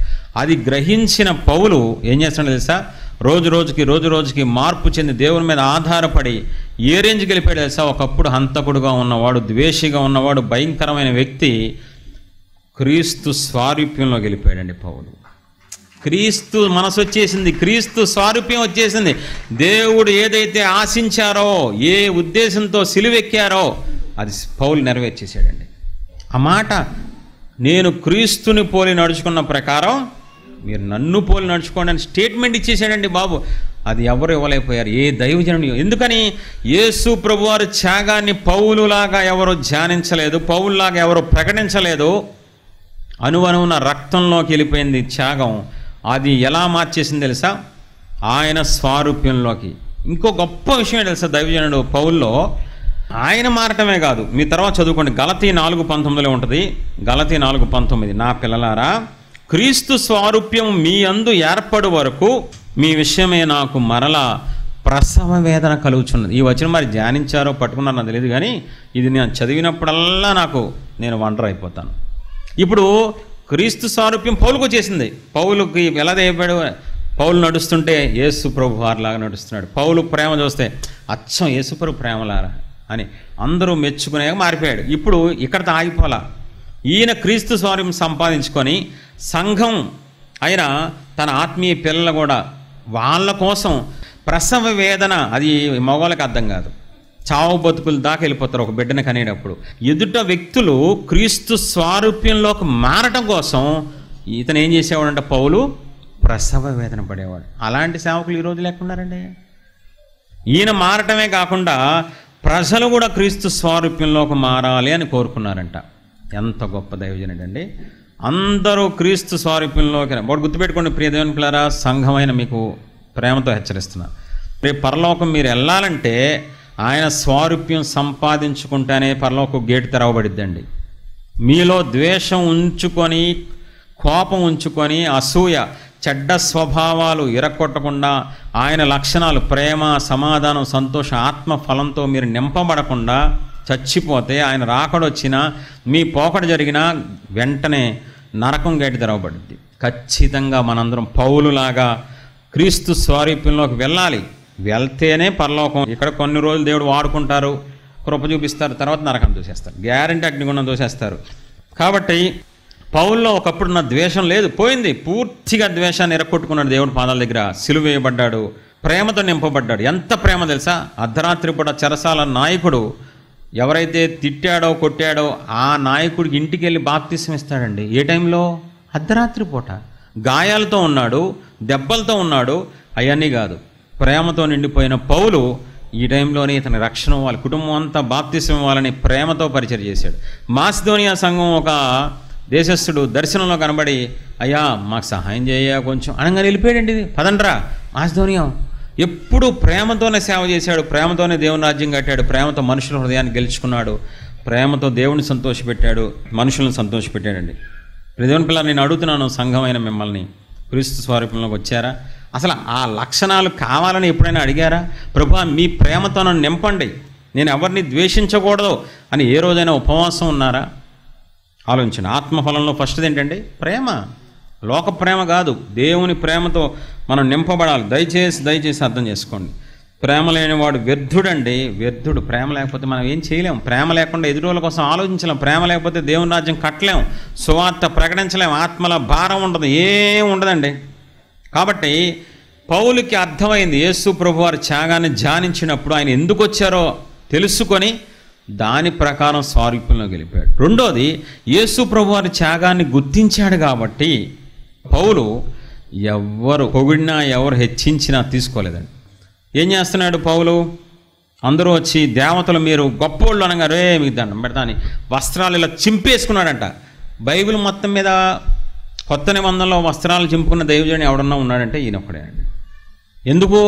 అరే ఆయన సిలువెక్కితే నాకు ఈ వరం వచ్చింది, కృపావరాలు వచ్చినాయి అంటే ఆయన రక్తం ద్వారా, ఆయన బలియాగం ద్వారా నాకు అభిషేకం వచ్చింది, మీరు నన్ను పొగుడుతున్నారు, బాబోయ్ మీకు దండం పెడతా. చింపేసుకొని ఆయన వైపు చూడండి. ఆయన నేను కాదు రక్షకుడిని, నేను ఒక పాత్రను మాత్రమే. ఎంత సీరియస్గా తీసుకుంటున్నాడు. ఇంకో చోట 1 కొరింథీ 1వ అధ్యాయంలో ఒకడు నేను పౌలు వాడిని, ఒకడు అపోలో వాడిని. అరే ఎందుకురా మీరు, ఏమైందిరా మీకు, నేనేమన్నా మీకోసం రక్తం కాచానా, నేనేమన్నా సిలువెక్కానా, నా తాలూకా నా శిష్యులు ఏంటారు మీరు, బాబోయ్ ఊరుకోవట్లేదు పౌలు. ఎక్కడైనా దేవుడు మహిమ అతనికి ఇస్తే కోపం వచ్చేస్తండి. ఇప్పుడు ఇవ్వకపోతే కోపం ప్రజలకి, సేవకులకి. పౌలుకి ఇస్తే కోపం అండి. పౌలు ఎక్కడా దేవుడు మహిమ తీసుకోవాలి, దేవుడు కష్టాన్ని తీసుకోవాలి. కానీ ఈరోజు చెప్పక తప్పదో, సేవకుడిగా చెప్తున్నాను, కొంతమంది అయితే డైరెక్ట్గా దేవుని సింహాసనం మీద కూర్చుంటున్నారండి. నాకు దేవుడు సింహాసనం కావాలి, నా సింహాసనం నాకు ఆల్రెడీ మనకి ఇచ్చారు. సేవకులకి దేవుడు చిన్న సింహాసనం ఇచ్చారు. మరి బాబు నా సేవకులరా మీరు, నేను అభిషేకించిన గొప్ప వాళ్ళని. అది సరిపోక అహంతో గర్వంతో కొంతమంది సేవకులు, కొంతమంది కొంతమంది, అందరు కాదు, కొంతమంది ఏం చేస్తున్నారు, దేవుని సింహాసనం మీద కూర్చొని అహంతో గర్వంతో ఇది నాది, ఇది నా సంఘం, ఇది నా మినిస్ట్రీ. ఇది మంద. దేవుడు తన స్వరక్తం ఇచ్చి సంపాదించుకున్న సంఘం అండి. మేము సేవకులం అంతే, దాసులం అంతే, పనోళ్ళం. కాబట్టి చాలామంది పక్కెళ్ళిపోతున్నారు. చాలా దుఃఖకరం, చాలా బాధ, చాలా వేదన అండి. దయచేసి మనం ఎట్టి పరిస్థితుల్లో దేవుడి మహిమను ఆలోచనలో కూడా దొంగిలించకూడదు. ఎవరైతే దేవుడి త్యాగాన్ని ధ్యానిస్తారో వాళ్ళ మనస్సు దీనత్వంతో నిండిపోద్దండి. వాళ్ళు చాలా తగ్గించుకుంటారు. ఎవరైనా పొగిడినా తీసుకోరు. మా మెంబర్లో ఇవాళ సూపర్గా వాక్యం చెప్పారనగానే గోమ మీద కొడతానంట. అదే నేనేమన్నాను, ఇప్పుడు నేను ఏమన్నాను, గోమ మీద సూపర్ చెప్పామనొద్దు, చెప్పించారని చెప్పు, ఆయనకి వెళ్ళిపోద్ది మహిమ. మీతో దేవుడు చెప్పించారను, అప్పుడు ఇద్దరికి వస్తుంది ఘనత. దేవుడికి ఫస్ట్ వస్తుంది, తర్వాత నాకు వస్తుంది. అదే చెప్పారు అంటే నాకు వస్తుంది ఘనత, ఆయన మహిమ నాకు వద్దు. నా మహిమను ఎవరికి ఇచ్చువాడను కాదు. పౌలు చాలా జాగ్రత్త పడ్డాడు. ఎక్కడ ఎన్ని వరాలున్నా, ఆధిక్యతలున్నా, 3వ ఆకాశానికి వెళ్ళినా, దెయ్యాలు పొగిడినా, ఇది నన్ను బట్టి కాదు, నా యేసేను బట్టి. ఈ వరాలు నా కష్టాన్ని బట్టి కాదు, ఆయన కృపను బట్టి. ఆ సెన్స్లో ఎప్పుడు ఉన్నాడు కాబట్టి దేనిని బట్టి అతిశయించలేదండి. ఈరోజు పాట పాడితే అతిశయం. బైబుల్ బాగా నేను చదువుతాను, అతిశయం. 4 మాటలని సువార్త ప్రకటించామనుకోండి, ఒకటి రక్షించబడితే అతిశయం. ఇంకా అన్నిటికీ అతిశయం. పౌలు ఏమంటాడు తెలుసా? సిలువయందు తప్ప ఏ అతిశయం నాకు ఉండకుండా ప్రతి అతిశయం దూరం అవునుగాక. ఎంత జాగ్రత్త పడ్డాడు. ఎన్ని వరాలున్నా, దేవుడితో ముఖాముఖిగా మాట్లాడినా, ఇదంతా కృప ద్వారా రక్షించబడ్డాను, కృప ద్వారా వాడబడ్డాను, దేవుడే నాకు ఈ మాట ఉంటుంది చూడండి, భలే ఉంటుందండి. పౌలు అంటాడు, దేవునితో కూడా మేము జత పనివారం. ఆ మాట ఎవరు అనలేదండి. కలిసి ఆయనతో పాటు నేను పరిచయం చేస్తానే తప్ప నేను కాదు, నా దేవుడు నా పక్కనే ఉంటున్నారు, నాతో ఉండి నాతో సేవ చేయిస్తున్నారు. ఎంతమంది ఉన్నారు ఈ రోజుల్లో చెప్పండి. నేను ముగిస్తున్నాను. దయచేసి మీరు ఎలా ఉన్నారో ఒక్కసారి పరీక్షించి. మిమ్మల్ని ఏదో తక్కువ చేయాలనో నా ఉద్దేశం కాదు. ఎవరైతే యేసు ప్రభు వారి త్యాగాన్ని గుర్తిస్తారో, ధ్యానిస్తారో, ప్రకటిస్తారో వాళ్ళు ప్రపంచానికి ఆశీర్వాదంగా మారిపోతారండి. కళ్ళు మూసుకుంటారా? చెప్పగలరా? ప్రభువా, మీ బిడ్డనని పేరుకు మాత్రం చెప్తున్నాను కానీ ఏ రోజు మీ త్యాగాన్ని ధ్యానించలేదు, గుర్తించలేదు, ప్రకటించలేదు ప్రభువా. మీకు తెలుసా, కొరింథీయులకు రాసిన పత్రికలో పౌలు ఏమంటాడు తెలుసా? ఆయన వచ్చు వరకు మరణాన్ని ప్రచురించాలి.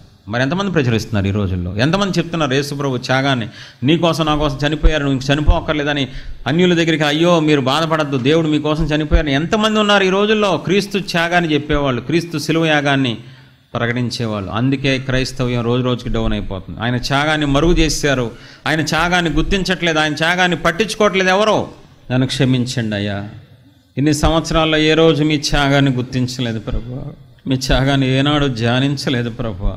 ఎప్పుడో ఒక పాట పాడి గొప్ప వ్యక్తిగా ఫీల్ అయిపోయానయ్యా, ఎప్పుడో ఒక పాట పాడి నేను త్యాగాన్ని ధ్యానిస్తున్నాను భ్రమలో ఉన్నా, నిజంగా నేను మీ త్యాగాన్ని గుర్తిస్తే ఈ పాటికి మీ స్వారూప్యంలోకి వెళ్ళిపోయేవాడిని అయ్యా. ఈ రోజు నుంచి మీ త్యాగాన్ని ధ్యానించే కృప ఉండి అయ్యా, మీ త్యాగాన్ని ధ్యానించే మనస్సు ఉండి